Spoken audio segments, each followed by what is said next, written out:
Am I no, I was doing that during the summer, but I haven't had time. So I don't know if you been reading Holland? I have, but like I said, I'm a little bit behind. I haven't read this section, so I just finished our last week's section. Uh, and I have been kind of reading along with Holland, and That would probably be helpful. but I have found him quite helpful. I mean, it's made sense with like my reading of the text. I feel like just seeing it spoken about in a little bit Yeah, more. and he would talk about Lacan and stuff like that too, which was helpful, but in a way that you didn't have to be an expert on Lacan to understand what he was saying. So, yeah, I wished I had had time to keep up with that. I guess I shouldn't bitch so much about it being difficult if I'm not taking the time to, to get help. But I mean, maybe like having not read it, I do wonder, did any of y'all get the impression that the tone had shifted in a conversation towards the positive task? Well, he does. Oh, Go ahead. I'll shut up. no, I just, you said positive task. Yeah, that was the title of the section. I'm wondering, did any of y'all get the sense that like the tone had shifted and kind of moving away from maybe just critique into this positive task of like what schizoanalysis is aiming to do? I thought at first it may have been like on page 322 where it starts, something that I underlined specifically was the schizoanalysis is a mechanic and schizoanalysis is solely functional. So I'm trying to like go through this with that as like that in my mind, because that's like a very objective statement right there. And a lot more matter of fact than, well, I guess a lot more, I guess that makes more sense than some of the other matter of fact stuff they seem to say. Like it's mechanic, it's solely functional. So it's all about how it functions or what it's analyzing functions, I guess. Is that safe to say, you think? So the way I read, yeah, I mean that's what I got too. The way I read the first couple of pages, which I thought there's again places in here I just don't really understand what's going on, but is that he's drawing a distinction which he's drawn earlier as well between I don't know, he calls it machinic, but kind of a mechanical picture of the unconscious versus here what he calls representation, which kind of, or interpretation, which kind of threw me off at first because I thought he was talking about this is not an interpretation, this is literally what's happening. But what I figured out he was saying, which he does say something like that other places, which I find implausible. But what I think he's saying here is he's comparing schizoanalysis, which sees the unconscious as kind of an assemblage of machines that just do whatever they do. They do what machines do.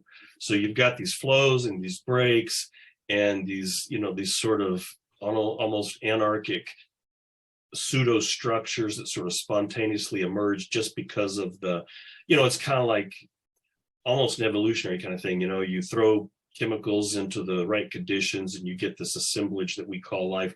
I mean, it's like he thinks the unconscious is like that. It's just these machines and these flows of desire, and the job of the schizoanalyst is to try to figure out what's going on there. Whereas what he's calling interpretation here, which took me a little while to figure out, is what he's earlier talked about with mythological and narrative interpretations of the unconscious, like specifically Oedipus. And so he's contrasting that sort of mechanical working of the unconscious with overlaying these narratives and these stories and saying, no, this is, the Oedipus is real. And, this phallus thing is real in some sort of sense. And there's really these processes that represent these characters like mother and father, and interpret I think that's what he means by interpretation. And he thinks that that's just sort of an artificial overlay there may be some value in that, but that's not really what's going on under the hood. What he's really interested in, what they're interested in, are these mechanical processes that are kind of going on under the hood. So that was my takeaway from the first few pages.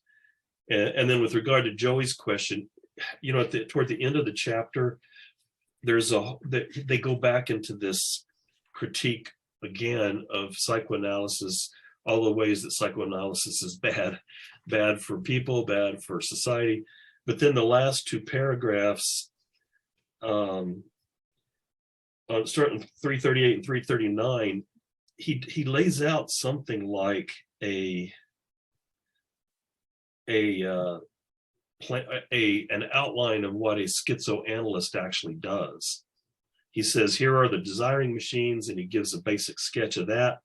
And then he says the schizoanalyst is not an interpreter, even less a theater director. He's a mechanic, a micromechanic, which may have been what Aiden read.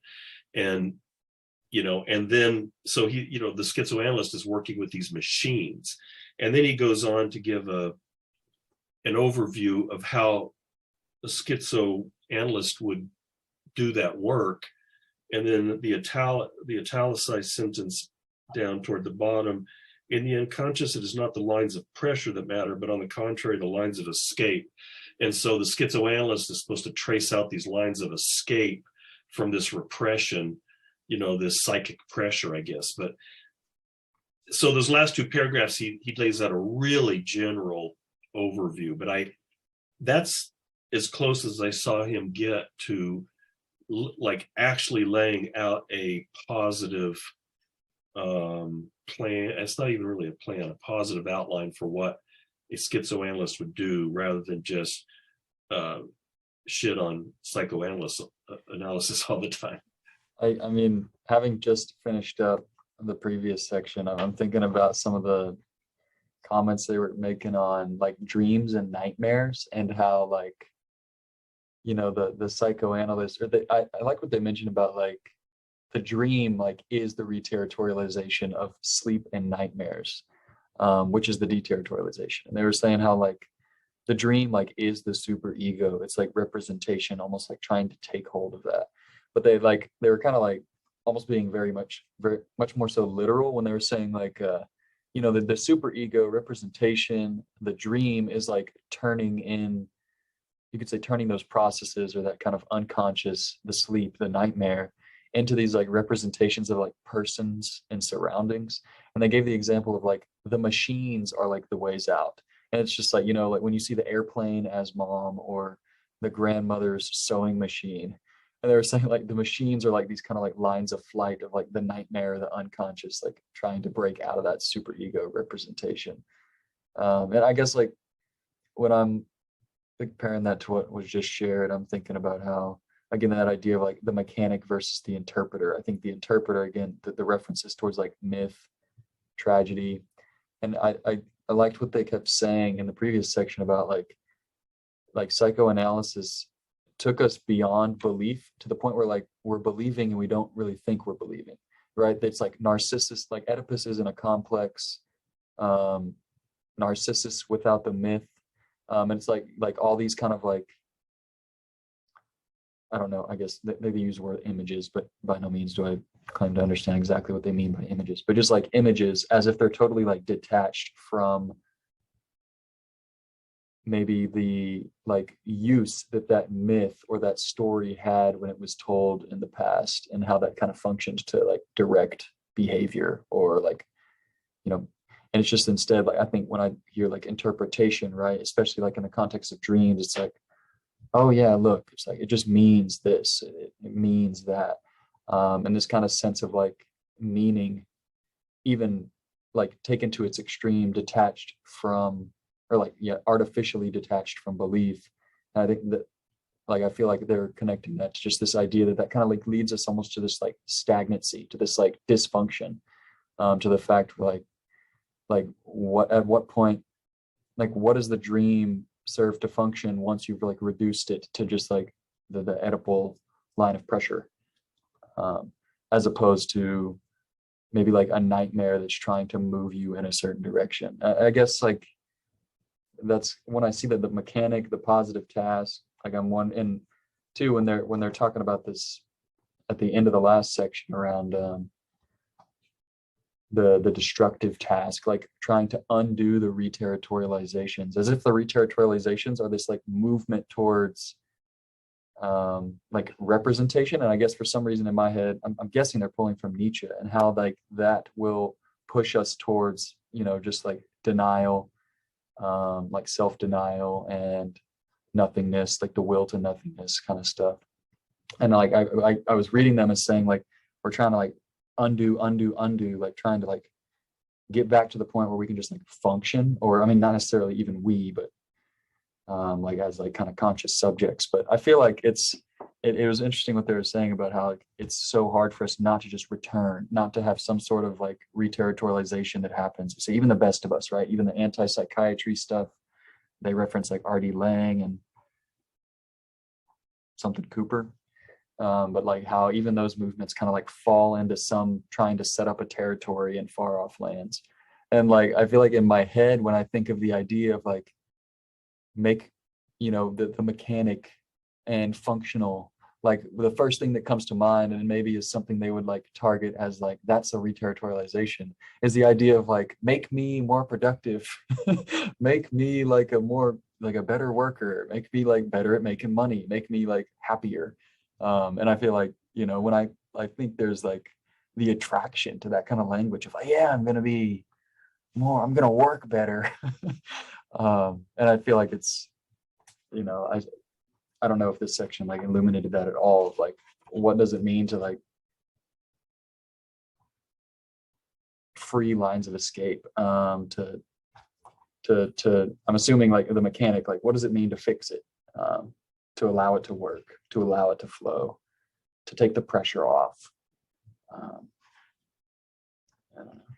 Yeah, you know, one of the questions I have, which you seem to sort of kind of gesture at, is I still don't really, in spite of the fact that they've explained it over and over, I'm having a hard time seeing the connection. Well, I can see something. Anyway, what I was going to say is seeing a very clear connection between psychoanalysis and the perversions of capitalism, or schizoanalysis and the ways it can break some of those. I mean, you know, they've talked about, I mean, they've answered that question explicitly lots of times. I just having a hard time figuring out. But what you're saying there makes me wonder, you know, like when you said, just do your job, do your thing, do whatever. It sounds like they're suggesting that kind of attitude is connected to psychoanalysis. And I don't know how literally to take that. I mean, you know, like, I mean, are they making a claim that psychoanalysis actually had a profound effect in the development of capitalist theory? Or is it, I mean, if that's what they mean, I would like some evidence of that, but maybe it's there and everybody knows it, and I just haven't seen it yet. But I'm having a hard time figuring out how to make that jump from, you know, from human, I don't know what you want to call it, you know, from my personal experience to what's going on in capitalism. The rough picture I get is that psychoanalysis was born out of the capitalist socius as a reinforcing machine, if you like, or, you know, like a mechanism for reinforcing the logic of capital. Yeah, I think that resonates with, and there's a line on the top of 314 where they said psychoanalysis it wasn't psychoanalysis that makes us believe. It says Oedipus and castration are demanded again, and these demands come from elsewhere and from deeper down. I think they're acting like, you know, psychoanalysis kind of was like a solution that came out of, you know, something that capitalism needed. Right. And I think one way to, you know, I think, I don't know, one way to kind of appreciate what, you know, what they're doing is, I want to say like it was the 1950s and 60s when psychoanalysis was huge in France and in the United States. And one of the catchwords in the United States was the well-adjusted individual, right? To be well-adjusted to your society. But again, what kind of society are you supposed to be well adjusted to, right? It puts me in mind of that quote, which I can never like pronounce the guy's name, right? But it's no measure of good health to be well adjusted to a profoundly sick society, right? And this is exactly what psychoanalysis was trying to do, right? Is to adjust people to a profoundly sick society and make them well adjusted to it. That, that reminds me of a lot of fiction and movies and TV shows like Mad Men, or oh God, I can't remember. There's this movie about this woman, I can't remember, but where you see and a lot of these things are taking place in the 50s and 60s, where you have these people under these repressive social systems, and then they're doing, they're using alcohol or pills or whatever to try to fix that. So is that the kind of thing you're talking about? Is that, that, because it seems like in the last, I don't know how many years, there's been a lot of films and or even like Virginia Woolf and people like that, sort of pointing at some of these dysfunctions. So anyway, that kind of makes sense to me. Kind of reaching back to what I was saying earlier around like, what does it look like to quote, almost like function outside of the kind of, say, the society that I don't want to be well adjusted to. And I mean, like, I feel like I'm looking at the top of 321 where they kind of say, like the way is they say, maintain labor in the axiomatic framework of property and desire in the applied framework of the family. I guess I'm just looking for hints of what they might more positively mean when they think about function outside of like this kind of, say, meaningless function. And I'm thinking like, like what would it look like to work not for like the sake of accumulating property, or to like experience desire, not for the sake of like wanting to mate and create a family. I guess is that what they like are kind of pointing us towards, or like it's just at least hinting at?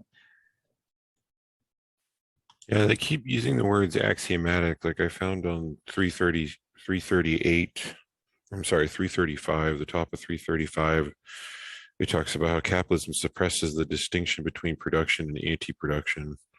Everywhere it mixes anti-production with the productive forces and the imminent reproduction of its always widened limits, the axiomatic.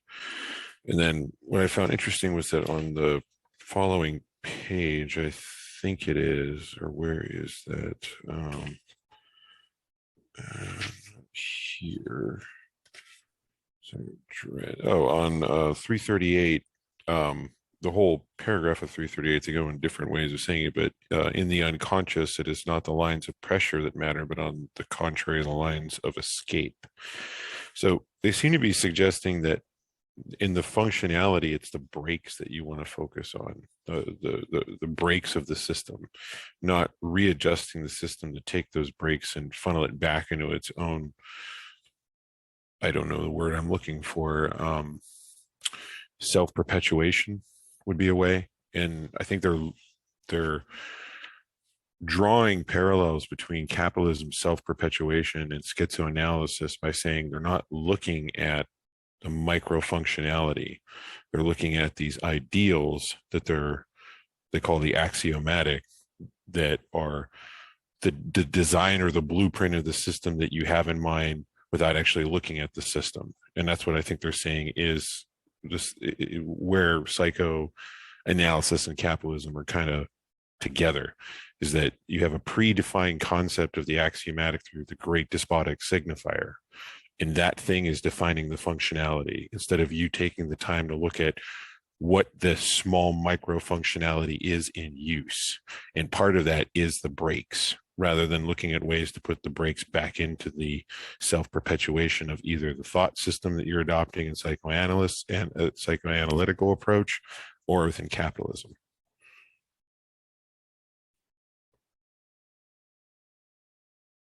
Which I think is a fascinating concept. And it reminds me of Bataille. It reminds me of Bataille saying that we have to look at the excess of the system and where that excess goes. And in these pages from 334 to 338, it was like they mixed Heidegger's Dasein component of death awareness and Nietzsche into their own system in this weird cocktail that I've never really seen done before.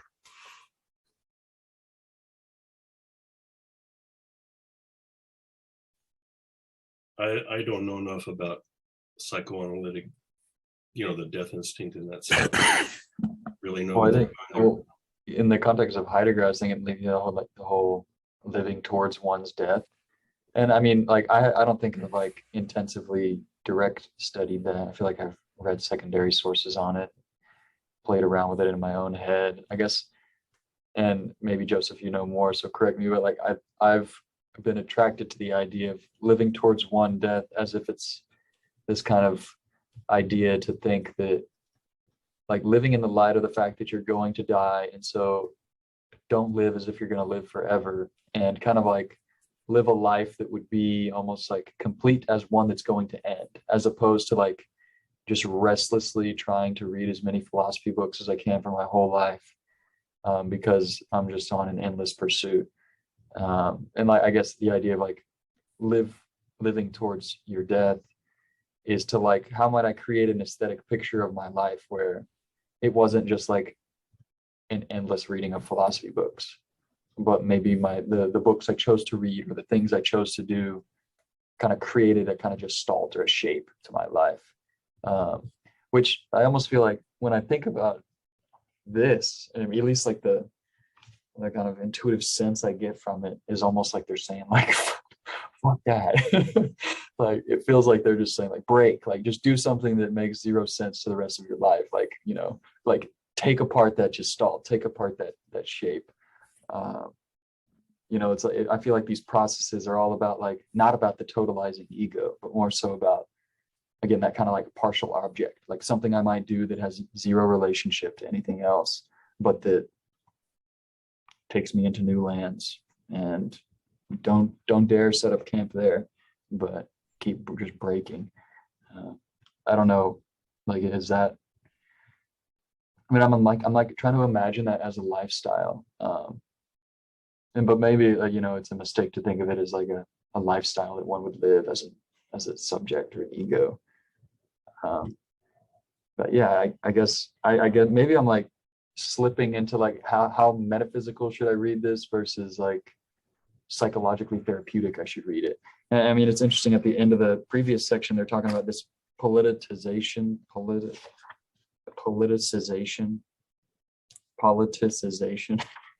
of psychiatry, like trying to turn this project of talking about madness like a mental illness into just, placing this project back into like politics and what it looks like maybe to make like social systemic change. That's a good way to say it.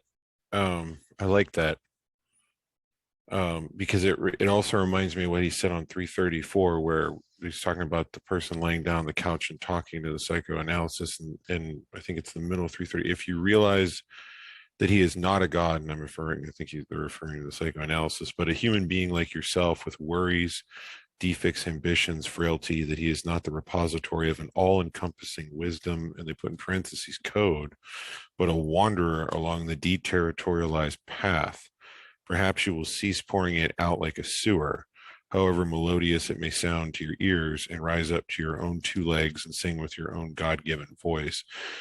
To confess, to whine, to complain, to commiserate always demands a toll.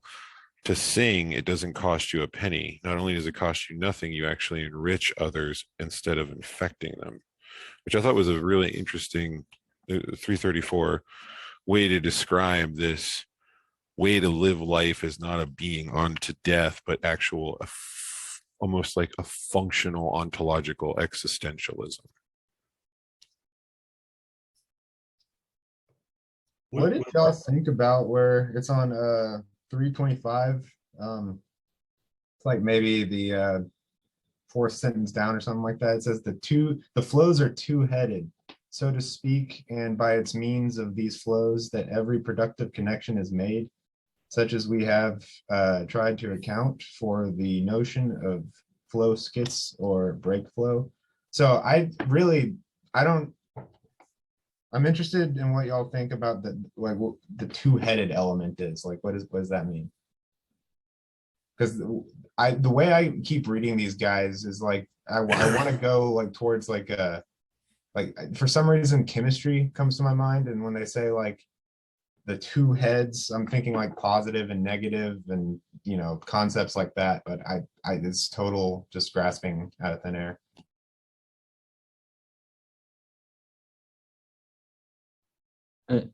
It's interesting, like, because sometimes the way they use that hyphenated word, like flow skids, break flow, and like sometimes I'll see them say like break flows of flows and breaks. Um, and I'm wondering if that's kind of linked to the idea of two-headed. And the first intuition that comes to my mind is like when they might say like mouth breast, this idea of like the flow, like almost like as a connection, like as two like partial objects that are connecting. But again, I haven't read this section, so I don't know the context there. Plugging that statement into. I was looking earlier in that paragraph, down at the bottom of 324.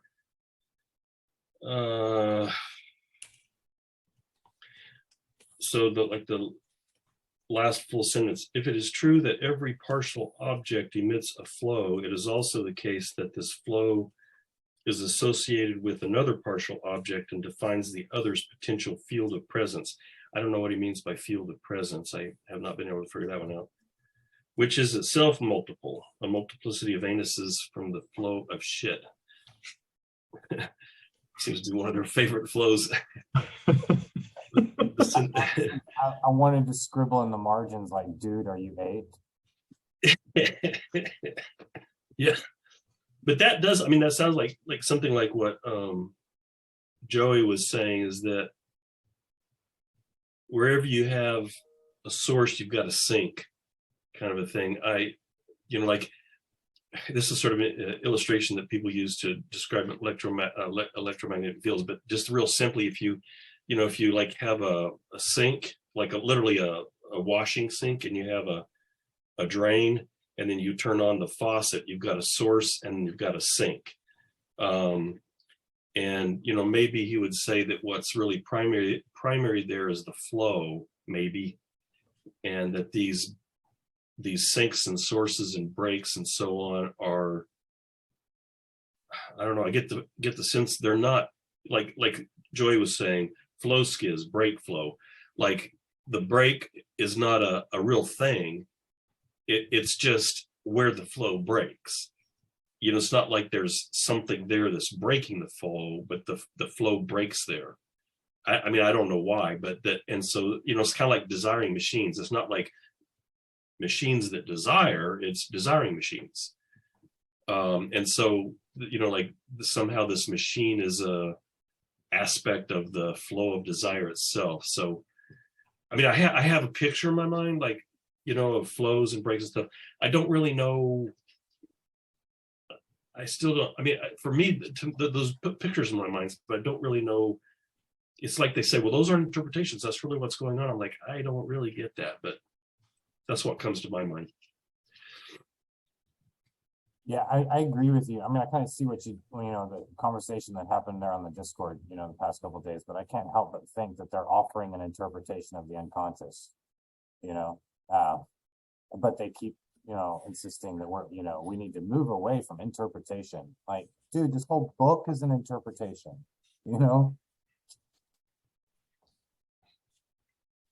It's funny you say that. Actually, that's like in Thousand Plateaus. I've been like peeking at that, and the first chapter is basically talking about what a book is, and it's basically saying from what I get from it, it's like it's a bunch all of what we wrote in here were just, I think they call them like strata on this body without, or I don't know, something along those lines.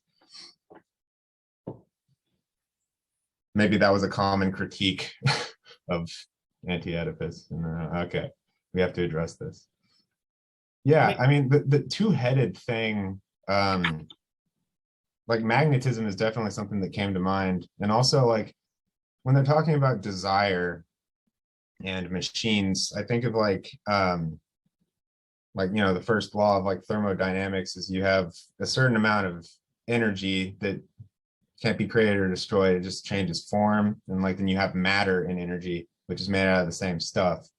So it's like maybe perhaps the machine is some kind of like metaphor for just anything that is matter, like a particle, and then the flows are, or desire of flows or whatever, is just another word for like energy. But how many times do they keep saying that they don't do metaphor? I mean, right. I think like what, I keep getting this vibe that like that's kind of like they're being sarcastic, which makes even less sense in a way. But I guess like they're saying like going back to the interpretation, right? If I'm giving them the benefit of the doubt in all this, it seems like what they're kind of saying is everything, like language itself is a metaphor, right? We're just like saying metaphor is a metaphor. Like this is not this, it's only that because we made up a word for it. So like these aren't metaphors. And maybe that's like when they go off on these like weird break flows with all these other, we keep bringing up the rat's ass hanging from the ceiling of the sky. And I think about that every now and then. Like I feel like I might kind of I want to think I get what they're doing with that, where it's just like it's not so much that that's supposed to make sense, but like you can do that. You can say something like that, and like then it makes people think about a rat's ass, the object hanging, I guess the verb, and the ceiling, a thing, right? We all like know what those things are, but of course it like raises an eyebrow because of how absurd it is. But then they come to when they're critiquing psychoanalysis, like their whole critique of it is that it's kind of absurd that we have this guy saying that like we secretly desire these things because I watched a play once and decided to apply or not. I mean, I don't think that's what they're saying, but they're saying that he is extrapolating that that concept and leaving out all the other desire, the flows of desire that are left outside of that Oedipal triangle.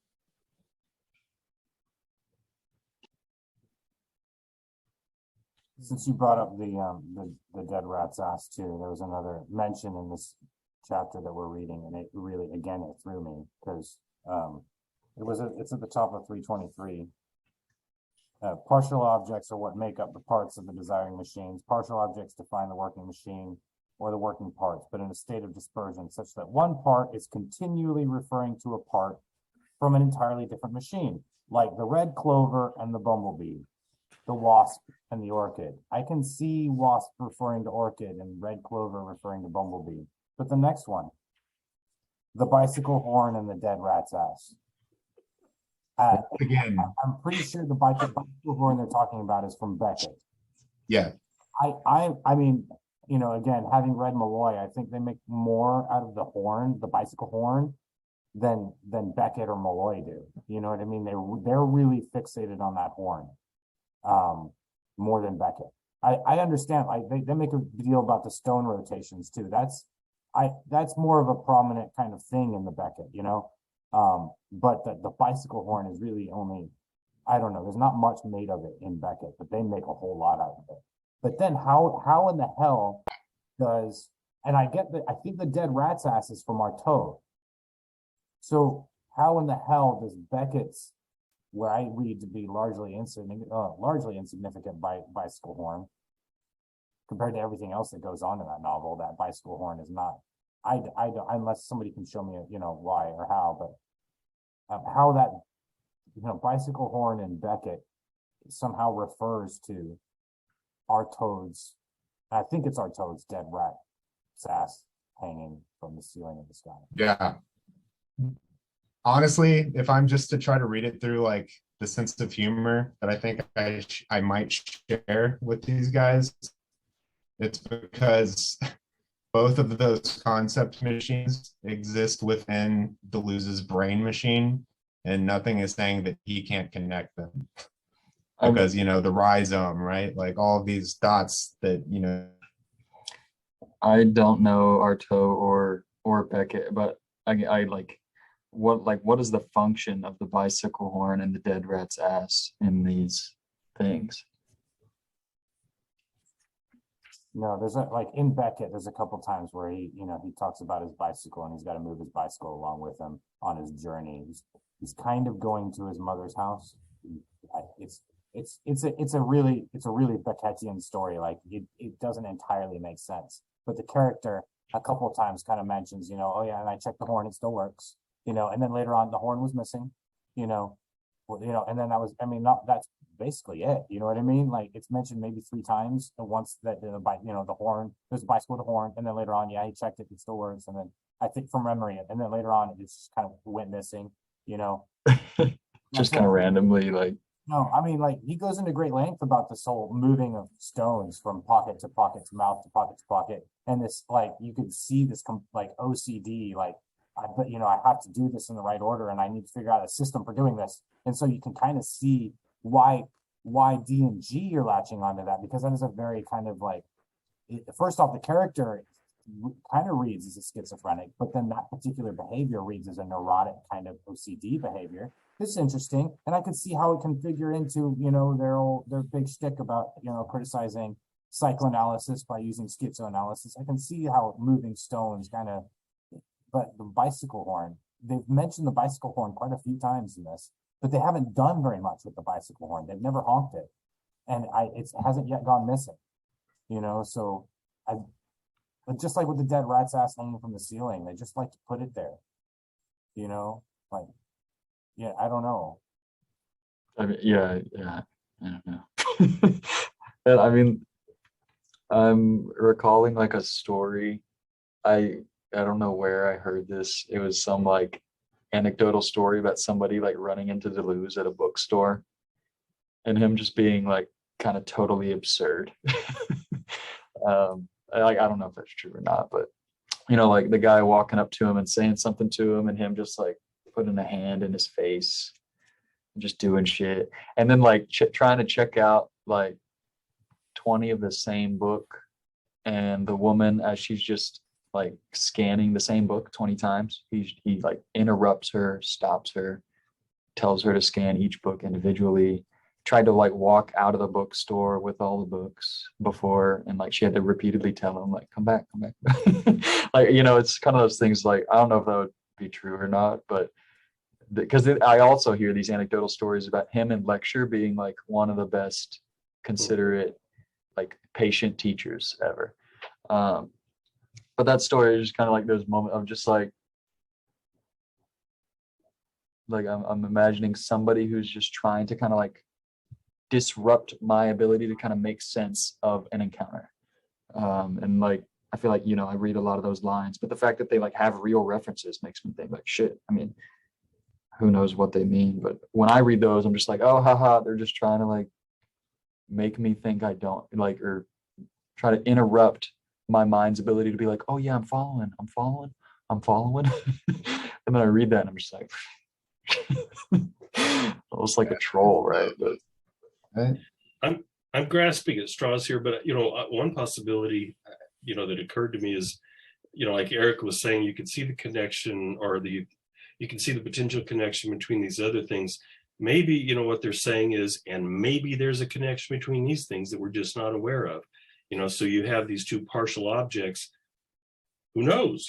Like he was saying earlier, you've just got all these these disjunctions, these things kind of laying around, and they just kind of get connected by these flows, I guess. I'm not sure that's the right way to say it, but maybe they're saying, and here's a couple partial objects.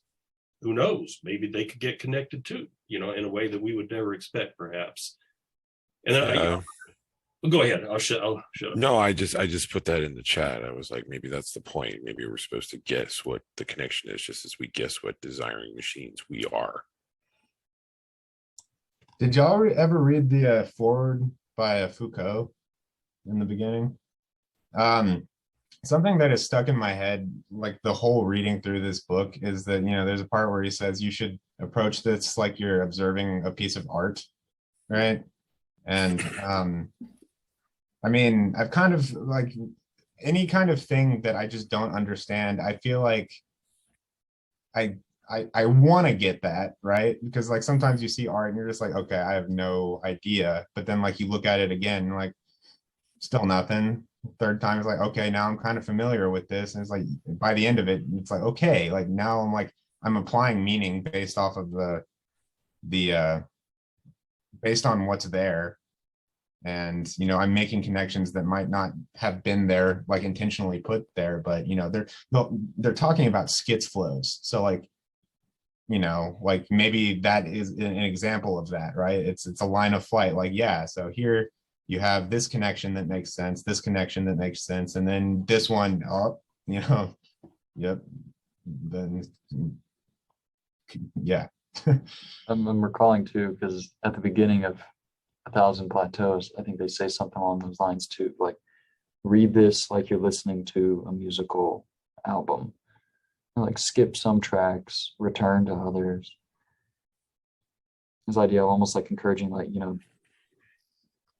trying to make sense of it all is kind of like a futile task, but Yeah, and I know just off of like secondary reading I've done of Deleuze is like he thinks of philosophy as being more as a process of like an art than anything, because it's all just this like creation of something based on some type of inspiration. And whatever that is, right? I mean, both of those, what was it that you called them? Essentially contested concepts, Eric? No. Yeah. So like, I mean, if you don't really like, it's and that is something,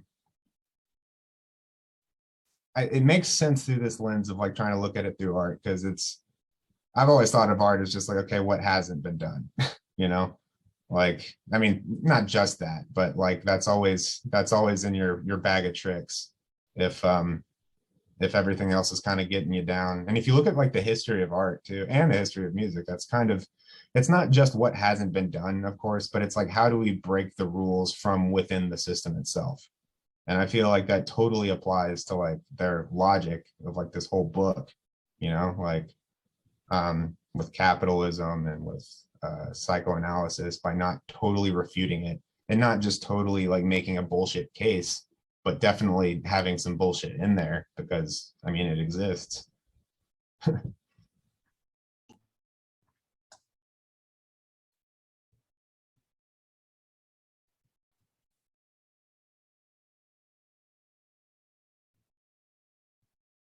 And like, I've always felt that that is kind of part of the creative process, right? Like sometimes it's not always as clean as people imagine.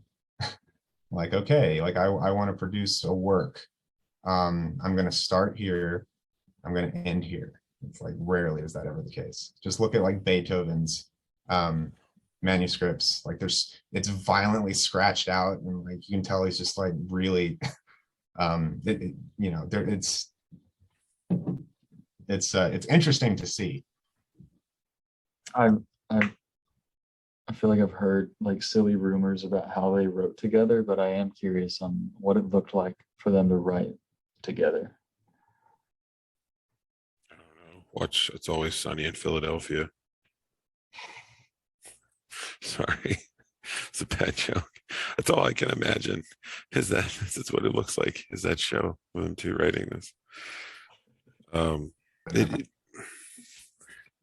What I think is interesting with the point Eric just made, I think it kind of falls in the line of 327, or not the point, but the previous section he made, and points to, where he talks about a logical order, and we have doubtless been able, this is 327, middle paragraph, we have doubtless been able to present things in a logical order, where the disjunctive synthesis of recording seems to follow after the connective synthesis of production, with a part of the production libido being converted into a recording energy, noumenon.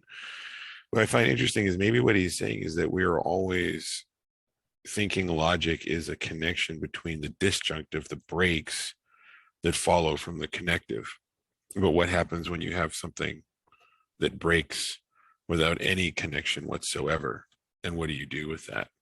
And I think that's what he's kind of leaning towards, is less when you decodify and look for some type of connective tissue, rather than looking at the break itself, we're trying to find some signifier to connect those two things, some axiomatic system. But it's the break that we just have to look at for the sake of itself, which I think is interesting. That's pretty fascinating. I'm wondering too, like, does that plug into what they're referring to? I don't know if they talk about it in this section, but they kept in the other sections talking about like the absence of a link versus like the signifier of absence. I was wondering if anybody had ideas on that, but just I feel like they refer more to just by itself this idea of the absence of a link and how that could potentially not be considered a lack, whereas something about the signifier coming into play turns it into a kind of castration lack. But no, that's an interesting point about the break without a connection versus, yeah, I feel like to me that plugs into that idea of like go out into new lands to set up camp versus like going out into new lands and you know, continuing the nomadic escape.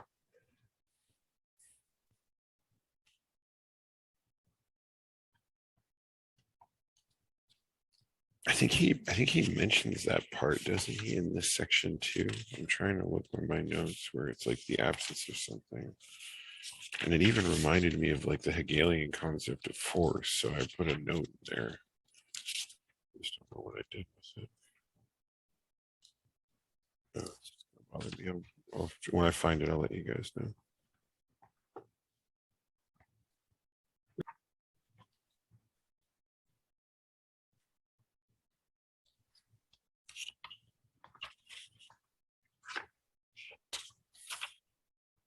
You're muted, Nevin. Thank you. There was some place here, I can't remember where he was talking about, I can't remember if it was partial objects or machines, but they were scattered around without any, they wouldn't, so what he said, something like they're not a machine or they're not an object or something unless they are actually disconnected from everything else. And so you've got all these pieces scattered around, and I thought, you know, part of the disjunctive synthesis is that they could be connected in any kind of way, which again maybe is part of the rat's ass horn thing, you know, that they could be connected in any kind of way, you know, any objects could be connected in any kind of way. So I don't know that, you know, Joseph's question maybe, and then Joey's comment made me think of that these things are just scattered around. But I frankly still don't really get how the disjunctive synthesis, I mean, I kind of sense what that is. It's just that, again, that these things are disconnected from one another, and they can be connected in any kind of way. That's I think the disjunctive, but I don't really understand how that relates to the connective synthesis of production. Yeah, I still don't really understand that.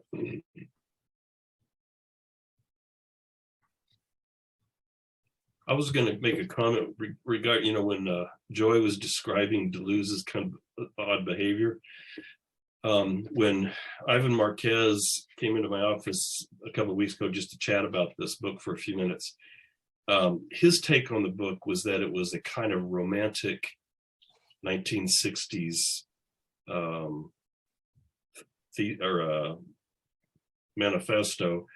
And so now I don't know if he's right, but Marquez suggested that the kind of life that they were suggesting would be one that was just kind of like Joey was suggesting or was telling about those stories, just kind of random, and you just kind of do whatever, you know, your flow's moving you here or there, and you're connecting these things, and you just have this kind of free form, you know, just go with the flow kind of.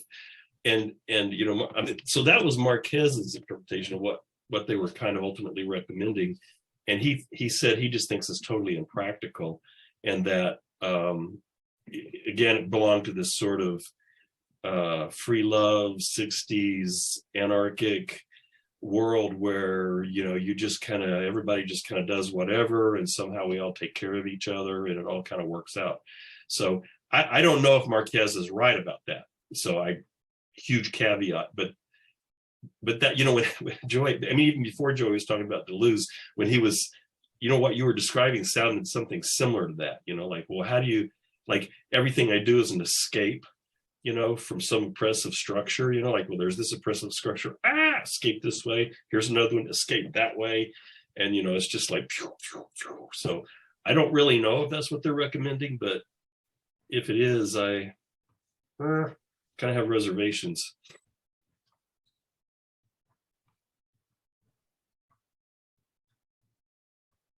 Yeah. I'm gonna have to, I feel like I have to reiterate too, like, I do feel like I'm getting some good stuff out of this book. I feel like, again, there's some, you know, sometimes the way they describe things are really I think fits the phenomena fairly well, you know.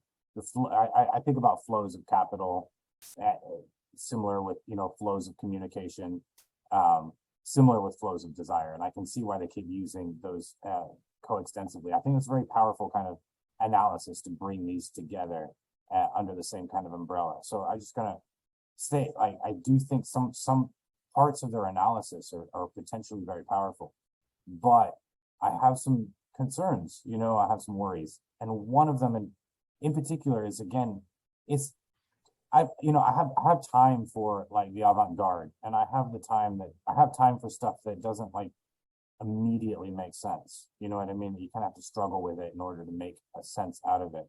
But it seems like at points they're just celebrating nonsense for nonsense sake. Which, okay, that's fine. That's fine. But its location here in the text isn't really, it's not really like announced as nonsense for nonsense sake. I'll cut to the quick, and here's my concern, okay? It seems like they're not entirely always being exoteric, right?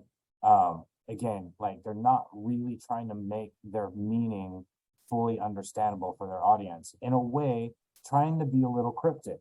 And that leads me to like suspect them of, you know, almost participating in like a priestly kind of vocation. Only I really understand the true meaning of this text, you know, or only the initiated can really understand what Deleuze and Guattari are trying to say in this text.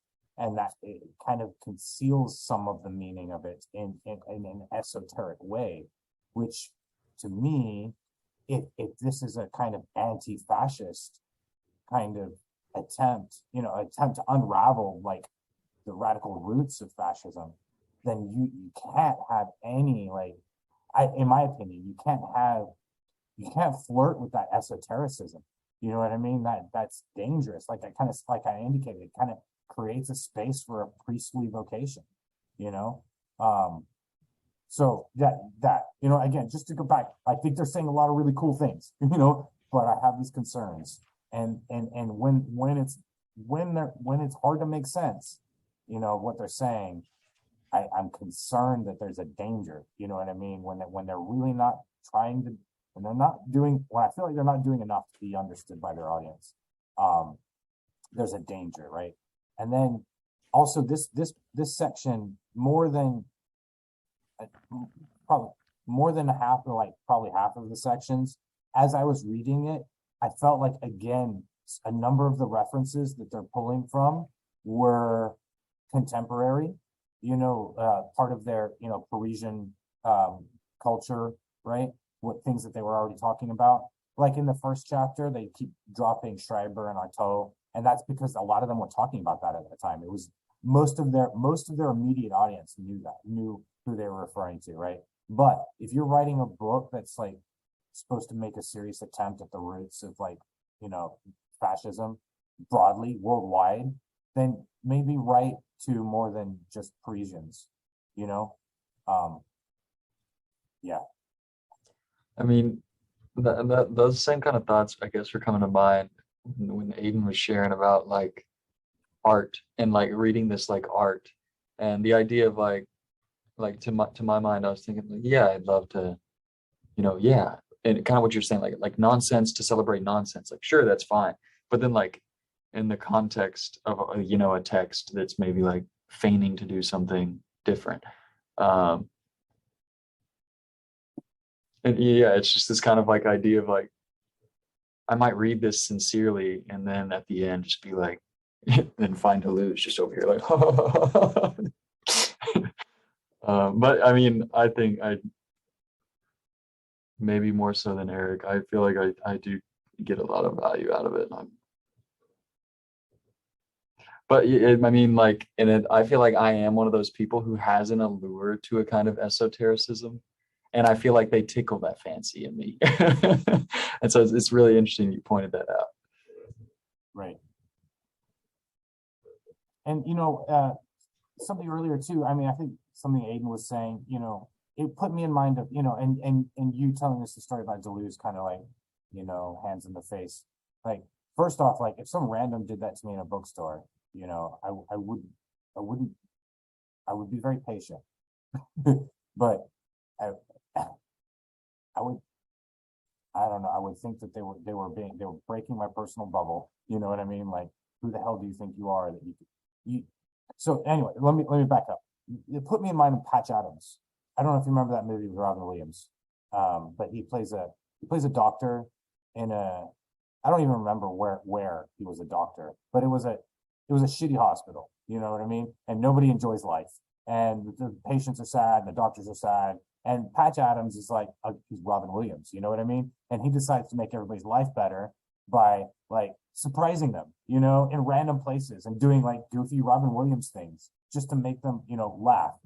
Like somebody will be like really angry about a chess move, like two old people playing chess, and then somebody will be really angry, and then Patch Adams comes in with something absurd, and just breaks the ice. Nobody's upset anymore because that guy was so, he's just too silly. You know what I mean? He's just so silly. He makes it all light and fun again, So I can appreciate something of like, doing this and dropping dead rat's ass to kind of like, jolt us, as functionally to jolt us into a kind of like, oh, wake up, wake up.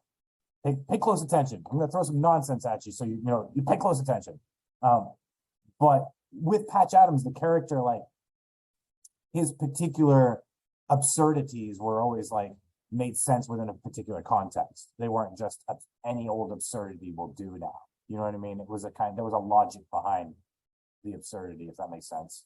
But so imagine Deleuze in a bookstore saying to himself, you know what, I'm gonna do a little Patch Adams on all these bookstore patrons, I'm gonna fuck them up a little bit, but it'll make their life better, because I'll jolt them out of their humdrum, ordinary, automatic ways of going, and I'm thinking to myself, like, I you know what I mean? I might be doing that fine on my own. I don't need some random to come up to me to like, physically almost threaten me by putting hands on my face. You know what I mean? Like, I I don't know. Or there are other ways, maybe other ways to surprise people. I mean, again, I think like, for example, performance artists, you know what I mean? They find ways to kind of like jolt people out of their normal everyday humdrum, but they usually go out of their way to find like innovative ways, ones where people will throw coins in their hat, like, yeah, well done, you practiced hard at that. Not for example,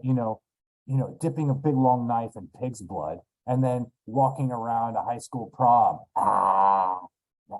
You know what I mean? Like that would surprise people. It would jolt them out of their comfort. You know what I mean? It would cause them to kind of like think about their situation in a very different way. And you might say, that's all I'm trying to do, guys. I'm really just trying to make you think. I'm trying to provoke you out of your groove, like unsettle you so you can start thinking outside the box. But nobody has a right to carry a bloody knife around. You know what I mean?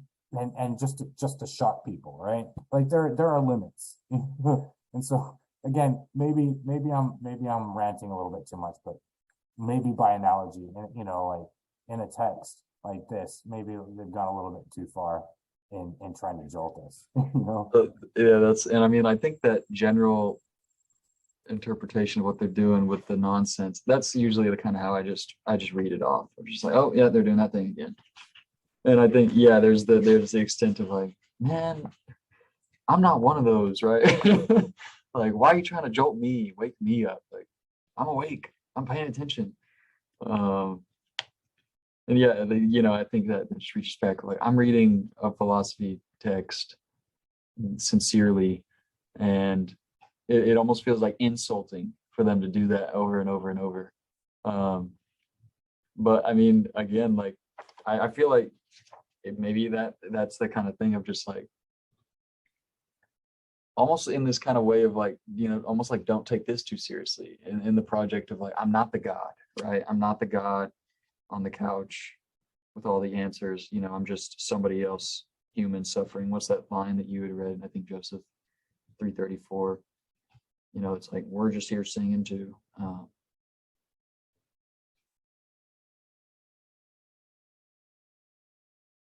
Almost like I'm this a really fun idea that I feel like Peter Rollins talks about. He calls it the last death of God, or shit. Now I feel shitty because I can't remember it, but just the idea of like, Peter Rollins will talk about like how we experience in our own lives like a lot of little death of gods. Like in my own life, it was like I got a relationship and it was all perfect and that's all I ever wanted at the end of high school, and I'm just like, I'm complete, I'm happy. And then like I realized, oh, being with a relationship doesn't like make all the other problems in my life go away. Like the ideal I've held up for my whole life is like just empty. And that's, to me, that's like a death of God. It's like the death of something that we thought would promise kind of like happiness. And he like says like we all experience these over and over and over in our lives. And Peter Rollins is, of the Hegelian kind of thread, but he'll say like the psychoanalyst's role with the patient is to like take on that role as like their kind of like their God or whatever, but then die in a way that like helps them understand like God is dead permanently. Like, don't find another God. I can't remember exactly what he calls it, but just this fascinating idea of like, how do you like die in a way? How do you like fall in a way that kind of like communicates like, don't even find another leader? And not that like, I mean, it's like a fun idea for me to try on of like, what would Deleuze and Guattari, I mean, again, like I look to Deleuze and Guattari, to me, as like, the most fascinating philosophers, like in my kind of pantheon of writers. And yeah, it's just like, what would they have to do for me to just be like, I'm done. I'm done with philosophy. But yeah, that just like final death thing. Well, I mean, I think Deleuze answered that, right?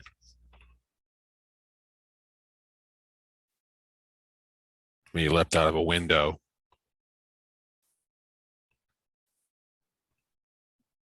So that's, Yeah, I was thinking that too whenever they were talking about how again they're putting up the body without organs, and the partial organs or partial objects organs, and then putting down the organized body. You know what I mean? I'm like, well, I quite like having an organized body myself.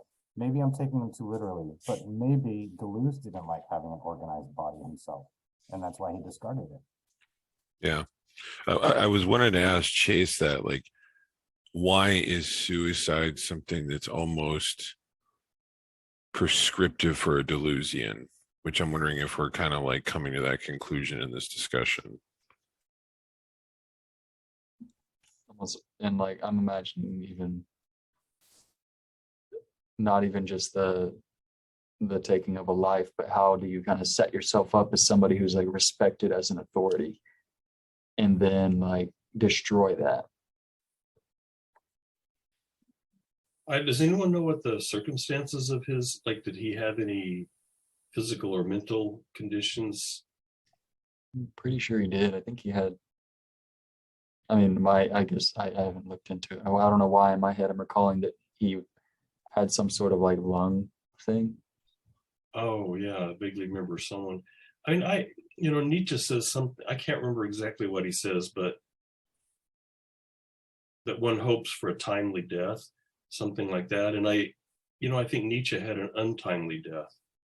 And I think if Nietzsche had his preferences, he would have died, the day that he lost his mind. I'm not going to say he's wrong about that. And, maybe the same for Deleuze. I mean, I'm not convinced suicide is always a bad thing. So, he may have said this is a time for a good death. That doesn't necessarily mean he was a nihilist.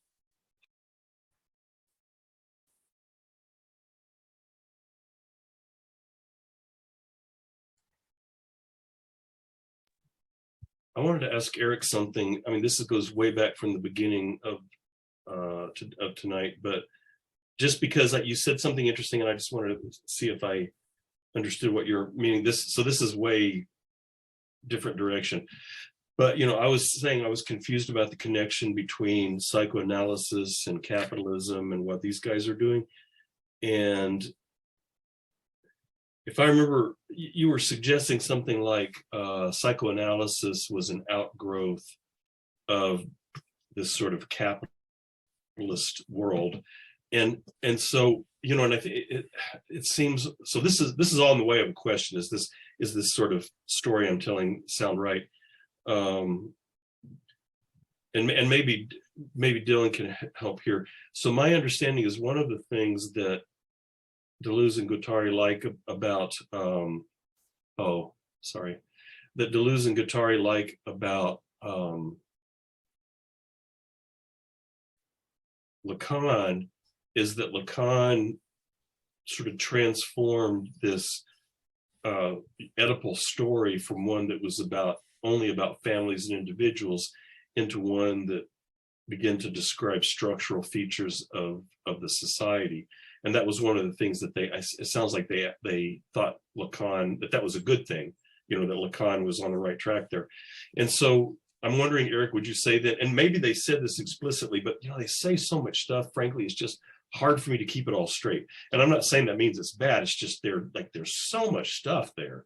But would they say that that the Oedipus, because they make comments of something like this, that the Oedipus story is at least in potential, that it's like potentially there already in the establishment of capitalism.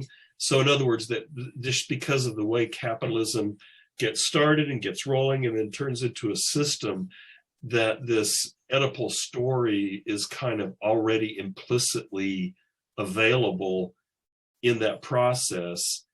And then psychoanalysis just sort of recognized that and then turned it into this sort of therapy. And then Lacan goes back and says, look, it's already been there. It's already there. It's part of the system. Is that the kind of the way you were thinking about that? So, like my comments about psychoanalysis in general, like reinforcing capitalism, I wasn't specifically focused on the Oedipal aspect of it and how the Oedipus complex reinforces capitalism is, that picture I get purely from this book, and I don't fully understand what they were saying, but I do that line of argument I have a lot of sympathy with. I do understand they make the point that what psychoanalysis does with Oedipus in the capitalist socius is to make sure your desire becomes privatized and located within the family, which keeps your desire from spilling out into any of the public or your labor, the environment where you produce labor, or the environment where you engage civically, right? You just keep it in your home, keep your sexual desires and everything else just like in your home. You know what I mean? And when you're outside your home, that's when you have to obey the laws, be a good citizen, and be a good worker. So I see it. I mean, that's a piece of how Oedipus is used to reinforce the capitalist structure. And I think also it's consonant with like something I think you were indicating earlier. And a big piece of their analysis that I do like, and it fits with thoughts that I've had, but it puts them in better way, right? The thought I've had in the past is that in our modern capitalist society, that it still exhibits a lot of traces of the earlier forms of society, so we still have something of an aristocracy, in America, even though we repudiated, privilege by birth and noble, titles and whatever. We still have movie stars that we treat like aristocrats, you know what I mean? And not just movie stars, but all celebrity culture is kind of a substitute for the aristocracy, in a way. And it's not just that, right? There's all sorts of ways where, things that were distinctive for like the Middle Ages as apart from the ancient world, well, they were carried forward, you know what I mean? Maybe pushed down into a lower layer, right? And so I oftentimes think about it as onion. Like as an onion grows, there's more layers that just grow on top. And of course, the layers below will inform the shape of the layers on the outside. So in many ways, our capitalist modern world still has a lot of traces and hangovers from the ancient world and from the medieval world, right? It's not wholly something new, right? In certain ways, there's continuities and there's breaks. And so the way they set up with going all the way back to the primitive territorial machine, then the despotic machine, it doesn't totally overturn the primitive, it overcodes. You know what I mean? It kind of leaves certain things in place and then overcodes them somewhat. And you can imagine, in the despotic, I think they made the point a few times that you can imagine in the despotic socius, for most people, most of the time, and especially lower class workers, most of their lives, they weren't really deferring to an emperor or a despot. I mean, they did. They did have to. They ultimately had to. They had to pay their taxes or give their fealty to the king or whatever. But most of the time, they're working in the fields and singing their songs and drinking their ale. You know what I mean? Not too different from what they would have done in an ancient society. But now with this superstructure on top of them, that's taxing them. You know what I mean? So it's like another layer on top. And so the way I also read that, psychoanalysis grabs Oedipus and uses the Oedipal complex is by making use of the what they make a big deal of in the territorial machine was what was it, familial ties and alliances, right? And those familial ties come from the territorial machine primarily, right? And then the despotic machine makes more of the alliances, but then also the despot himself takes on something of the familial character, right? Becomes the father son, who is sleeps with the mother sister, and so even Oedipus, an ancient story from the ancient Greek world, right, comes up in this despotic machine, and then it's carried over into the modern world with the capitalist machine and reinserted through psychoanalysis, but now with a different meaning, right? It's not the meaning of the despot, right? It's the meaning of every one of us with our privatized desires, all wanting to be somewhat like what the despot was, right? To sleep with the mother's sister, mother, daughter, sister, whatever, and to slay the father. Like that role in the despotic machine of the despot himself is fairly Oedipal, but most of the people in the despotic machine, I don't think were Oedipalized. But then you carry that forward into the capitalist machine, and it kind of makes it Oedipalizes everybody in a similar way. So psychoanalysis is kind of reading that out of capitalism, rather, because one way I was reading it, which seemed sort of implausible, is that somehow psychoanalysis put this into the system. But it sounds like what you're saying is that no, it was already there, and they just read it out of the system and then turned it into this therapy. Yeah, I also, I guess the way I read it too is that there was a constant theme of repression, not only in the Freudian psychology or the Freudian psychoanalytic tradition, but also in capitalism itself. Like Freud wants to take desire or sexuality and repress it to an idea within the family structure. Capitalism wants to take the same desire that we have and repress it to something, an absence of something that we need, that it signifies in an image.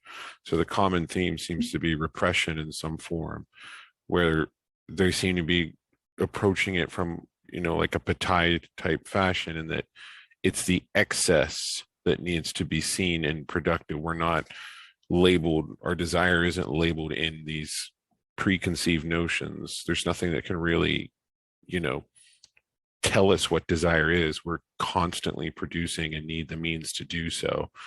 Because on 334, he called it an abortion that needed to happen twofold. Was just as there are two stomachs for the ruminant, there must also exist two abortions, two castrations for sick desire, which I thought was really interesting that he called it sick desire. Once in the family in the familiar scene with the knitting mother, another time in the asepticized clinic in the psychoanalytic scene with the specialist artist who knows how to handle the death instinct and bring off castration or bring off frustration. So I'm wondering if he's saying that we don't need to get rid of this. We need to accept it for what it is and look at its functionality rather than trying to label it like we do in the Freudian tradition, or understand how to take this desire and funnel it back into this self-perpetuating capitalist machine. Like they're two very similar systems, but one doesn't necessarily initiate the other. They're both kind of like, I don't know, of the same mold, maybe the same class, like an object-oriented.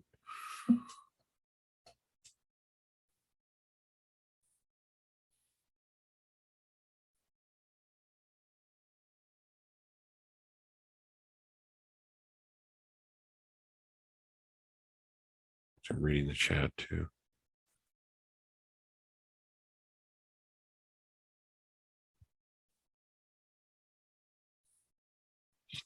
Maybe this is a question for Dylan or Hunter, but I'm still not sure. Where is Hunter? What happened? His computer crapped out, or actually he spilled something on it, and he's not getting it back till tomorrow. So one can only guess. Yeah, I think he told me what he spilled on it, but I don't remember. But knowing Hunter will be something like imported maple syrup or something, not anything standard that he was sipping in a tea. Like, I guess it's Pabst or Lone Star, but the man likes his Pabst. He likes his Lone Star. So I don't know. Maybe I don't know if Dylan, if you could answer this question. I still don't, or maybe this is actually too much about Deleuze and Guattari, not so much about Lacan, but I'm still not sure what they mean by desire. And they talk about these three different forms of what is it? Energy, the libido, Newman, and something else. And I'm wondering what the relationship between those. So that they credit Freud with, if I remember right, what they said is something like the essence of subjective something or other is libido. But then they also talk about these other two forms of, I'm not even sure forms of what, but Newman and something else. You've got libido, Newman, and something. And I'm wondering what is, I don't understand what the relation between those three forces or whatever they are and desire. And again, I'm just not even sure what they mean by desire, because it seems for these guys, desire has some sort of cosmic, meaning. It's not just like human desire, because they're talking about everything is desiring machines. And earlier in the book, when they say everything, they seem to mean literally everything, like at the very least, every living thing is constructed from desiring machines. So I don't know if Dylan or anybody has any wisdom on that. Non-living things too, like at the molecular level, right? Molecules are desiring machines. Well, I mean, initially, I can say a little bit about it. Freud, desire in the psychoanalytic circles, in different psychoanalytic circles, is really hard to get at. And I've just read several books by Freud here in the last, I guess this last month, and been rereading and reading and rereading, and it's hard to get at, but he writes pretty fairly clearly. But as far as libido goes, I used to hate the term libido. I'm not gonna lie, I used to think about it and I was like, how can you boil everything down to libido? And essentially, to me, even like on the cosmic molecular level, it seems like what they really mean is like a force to reproduce, like a force of replication. And so like even molecules, the attraction between certain molecules is like, in a way, it's similar to like sexual attraction. And so it's almost kind of like process theory or process philosophers who see that there's this ongoing process, and that's all you can ever get at. It's like libido is this process of reproduction in the world that's not only present in humans, but all the way down, I guess, metaphysically is what D&G are trying to say. But So do you have a sense of how that relates to their concept of desire? no, not really. No, I'm trying to reading the book on Lacan here and looking at this stuff, but it's I've bitten off a little bit more than I can chew right now, so I'm trying to sort it out. So, but it's interesting nonetheless because I definitely changed my mind on it from my previous understanding of the term libido. And basically, it reading Freud, he's Freud without Darwin is like Freud and Darwin are mixed, at least in Freud's mind. So like Freud deduced that by seeing that libido is the driving factor within the human, he then therefore kind of reasons backwards and says that libido is a driving force within evolution. And so evolution being a force within nature is and you just kind of, I guess D&G are just taking that further and further back, right? And so that's kind of, but really reproduction is what I think of when I hear libido now. It's a force of attraction to reproduce. And you look at like animals in the wild, and I mean, they go nuts. It's like the majority of what animals do, what life does in the world is act in a way from which to reproduce itself, to keep the game going in a way. And so Freud kind of says, well, why would humans be any different than other animals that are driven by libido and aggression? Because this whole idea of libido and aggression being inseparable, in the sense that you're either fighting to mate or fighting while mating or whatever. So it's that's about all I can say on it.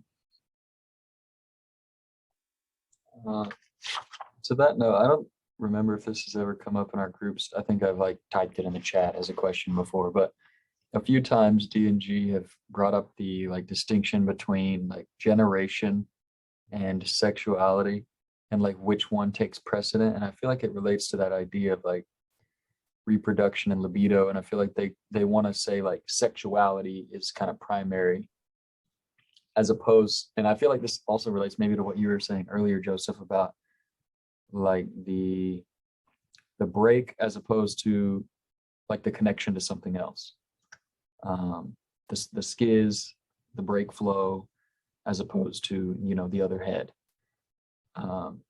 But they when they say like generation serves sexuality as opposed to sexuality serving generation, and at least the way you're describing, I was kind of like just seeing if that would bounce off my understanding. Feels like they're kind of trying to criticize the idea that like libido's trying to create the next human, like in the case of us, like we're trying to get to the next generation, as opposed to like, well, no, like generations serving just this process of sexuality, of like reproduction itself.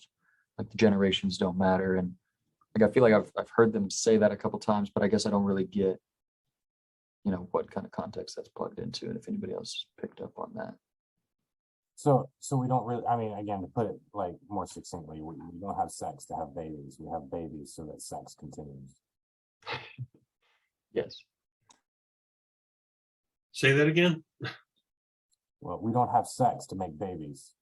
We make babies so that sex may continue. Yeah. Evolution produced a powerful sex drive.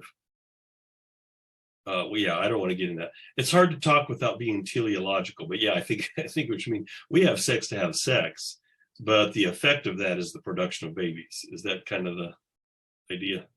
Right. Yeah. Well, for us, sex is kind of an end in itself. Where does homosexuality fit in that, though? Well, I think that's maybe part of their project is Right. saying their idea again of sexuality and this idea of kind of expanding libido beyond reproduction of generations to the point of not even just like the intercourse, sexual intercourse, but the idea of just connecting to other things.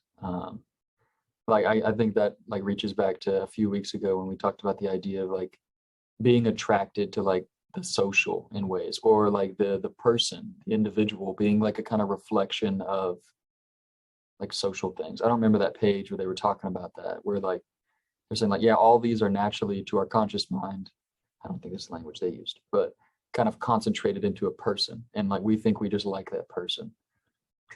Where it's like, you know, we may be, I'm dropping back into colloquial terms. We may be unconsciously attracted to certain like just social flows. But I think that idea is just this idea of, yeah, so homosexuality is explained again by libido, and that like it's not necessarily to produce babies. It's just I want to connect with like a concentration of forces that is attractive to my concentration of forces. Maybe not even as a whole. Maybe there's like one single part of me, a partial object, like a flow, a part of me that like is just attracted to that. Another part of me maybe attracted to something else entirely.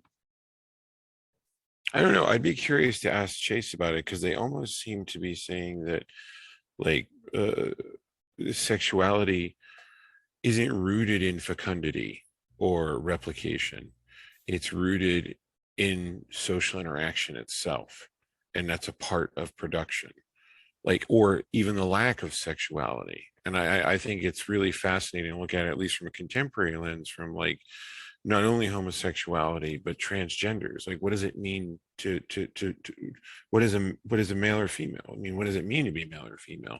Do we need this despotic signifier of the great phallic symbol in the sky to determine what it is I determine to associate myself with? Or am I a desiring machine that expresses itself in sexual functions that is deterritorializing?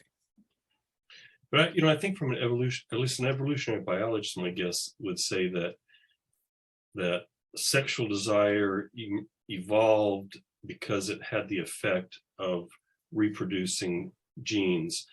But once that desire emerges, how it is transformed by human beings living in the world and in societies that get increasingly complicated, who knows what happens then?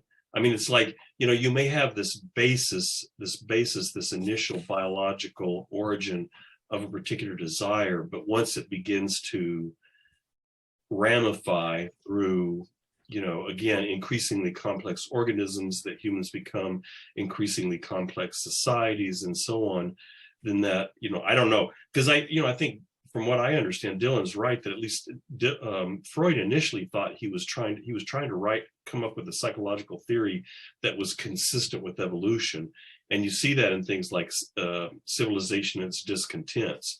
But I'm guessing he also recognized that once that desire manifests again in these super complicated systems, it gets transformed in all sorts of ways. And you've got sublimation is sort of the classic example, but lots of other things. And so then maybe, I don't know, maybe Dylan would know, but then you get this sexual, this sort of initially biological sexual desire that then eventually gets, I don't know, morphs into something like libido that is much more extensive and, and much less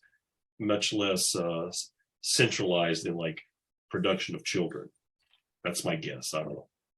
I think they argue that it's the opposite, though, that desire comes in and restricts libido, or at least like human desire, this anthropomorphic representation of sex comes in and restricts our ability to connect in that maybe more like partial object molecular fashion, where like social interactions are just happening. They say like, well, no, this is like kind of the progression that's happened in the psychoanalysis capitalism, where desire has been kind of concentrated into the family unit. Right. The socius and the codes infect desire and make it sick rather than letting it produce and become its own thing. Deterritorializing with sexuality and producing new codes. This is why I would really like to read Hockheim or Hockham for the next book at some point. I am going to be throwing that in there. I think it would be fascinating to discuss. I don't know how to say his name though. So Joey, are you saying it seems like Eric was agreeing that for D&G that they see desire initially less as a biological thing than something like, again, a cosmic force that then society or particular forms of society channel and restrict in certain kinds of ways? I lean against the word cosmic just because I think they leaned against it when they were like referencing Reich. And I think that's the question I've kind of had open the whole time, is that they differentiate themselves from Reich in a way. And I think Reich kind of sees it in this kind of the word cosmic to me just has interesting kind of associations that I feel like they may lean away from. But generally speaking, in this context, yes, I think they see it, as this kind of bigger force, this more open force. Because I'm wondering if they would say that when we tried to reduce desire to some type of object or image, we're desire, because doesn't he say that's where does he say it? Death is not desired, but what is desired is dead, already dead. Images. You can't reduce desire to an image. You can't reduce it to a concept. It's nothing that we're going to be able to really pinpoint. It's a function. It's a process that we constantly are in the aspect of doing, both sexually and in the socius.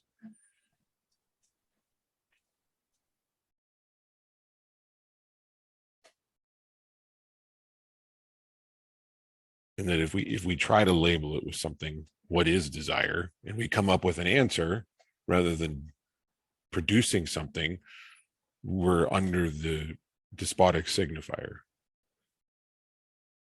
It's our need to find what that is, to decode it, find some connective tissue. And I think that's what he's saying. We need to break away from that need to find what that is and just do it and produce. It's a force. It's a process. You're not going to be able to pin it under anything.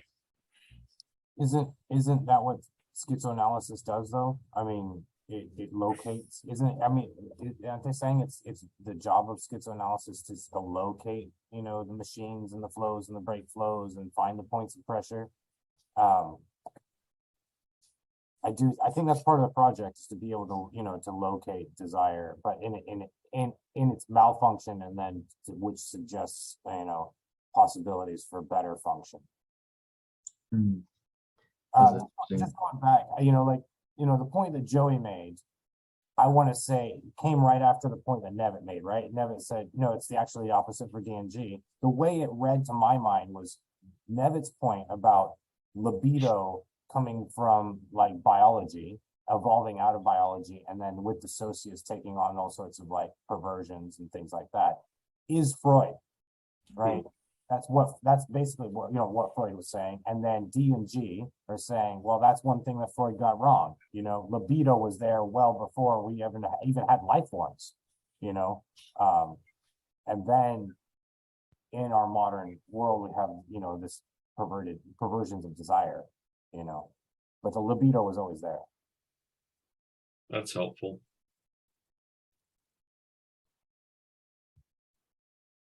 Yeah, I guess I just, this is kind of like we're batting around earlier.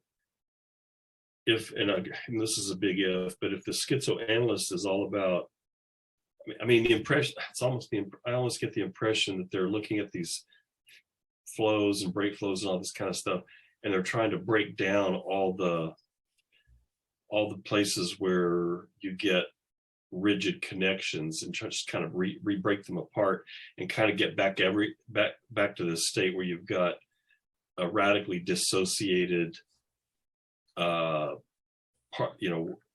guess partial machines on the body without organs maybe, but you've just got all these radically dissociated partial objects that could just be connected in any possible way.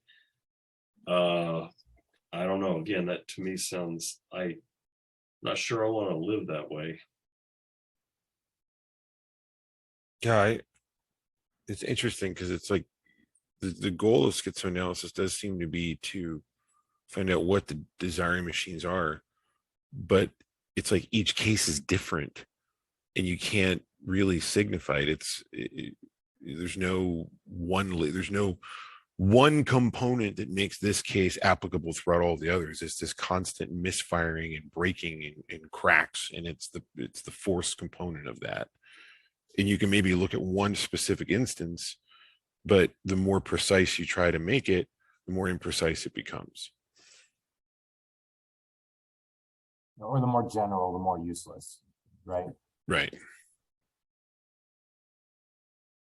Again, maybe they're not saying this, but it almost sounds like they're saying, if you ever find these machines kind of hooking up together and creating stable structures, take your D&G hammer and break that apart, break it back up into pieces.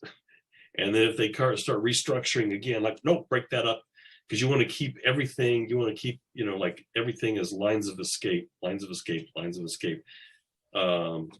Maybe that's a cartoon or some cartoonish way of viewing it, but anyway.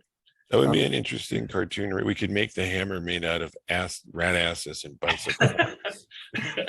Rat asses honks and shits everywhere as you're breaking apart the disjunctions. Yeah, the handle is the horn and the rat ass is the hammer part. And when you hit things, it shits on things. Right. Somewhere in the background, we'll do a political cartoon of Beckett, like going, what the hell? Yeah, right. He's up in the corner. Like, what are these guys doing? It's not what I meant. Right. I have to break away. I'm sorry, gentlemen. I really appreciate the conversation as always. Well, it's 9 o'clock, so Right.